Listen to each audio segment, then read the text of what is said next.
SCP-069 Object Class Safe Special Containment Procedures SCP-069 is currently impersonating former Foundation agent Smith Jones and is housed at Humanoid Containment Site 063. SCP-069 is provided with any reasonably requested item and/or materials, so long as such request does not violate Foundation security protocols. As SCP-069 is currently on suicide watch, all requests it makes must be approved by no fewer than 2 Level 3 personnel. If SCP-039 attempts to breach containment, it must be subdued using non-lethal methods. If SCP-069 dies, undercover agents are to be instructed to monitor reports of incidents in which individuals appear to have escaped certain death, and SCP-069 is to be recontained as soon as possible.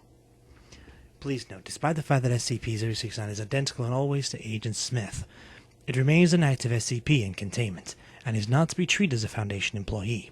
Any requests for classified information are to be denied, and visits from former co-workers without proper authorization are not allowed. Description: SCP-069 is presumed humanoid entity of variable appearance and gender. Through an unknown ability, whenever SCP-069 is left alone with a recently deceased human body, the body will disappear and SCP-069 will take on the appearance, mannerisms, and knowledge of the recently dead individual. Through extensive experimentation, it has been shown that SCP-069 is completely indistinguishable from the individual it impersonates, matching the original individual's fingerprints, DNA,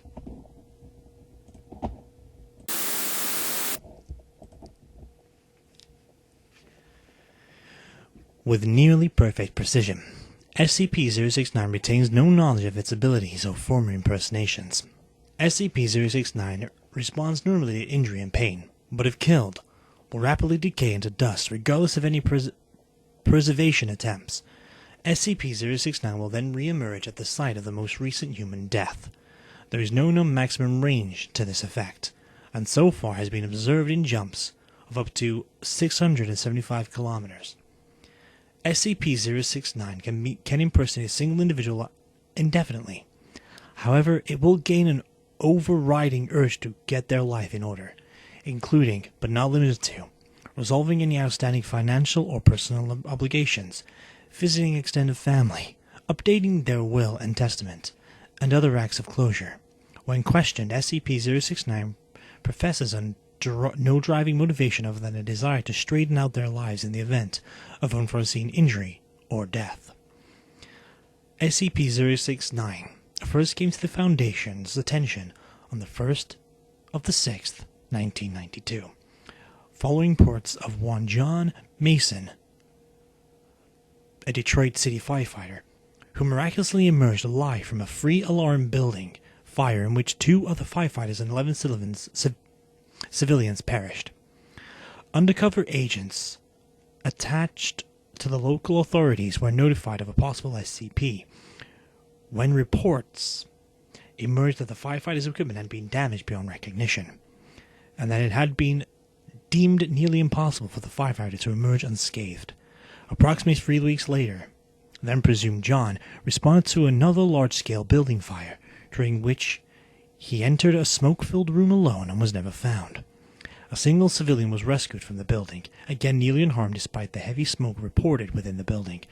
SCP-069 was designated the following day and rendered into Foundation custody by members of Task Force XI, 3 body snatchers.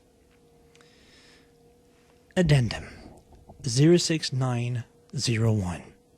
On 15th of the 1st, 2006, Agent Periwinkle, a guard on duty assigned to SCP-069, was killed during the containment breach of SCP-1042, and subsequently impersonated by SCP-069, although initially in denial after being informed of its identity. It has been mostly cooperative since its impersonation of a mid-level Foundation employee. Contingencies of the use of deceased Foundation employees for future SCP-069 is under consideration. Addendum 06902. 14th of the 10th, 2008.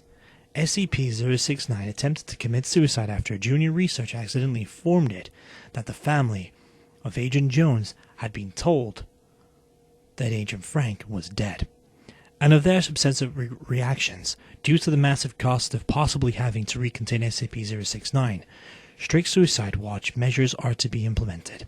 Plans to use other deceased Foundation employees as possible impersonation targets for SCP-069 have been suspended.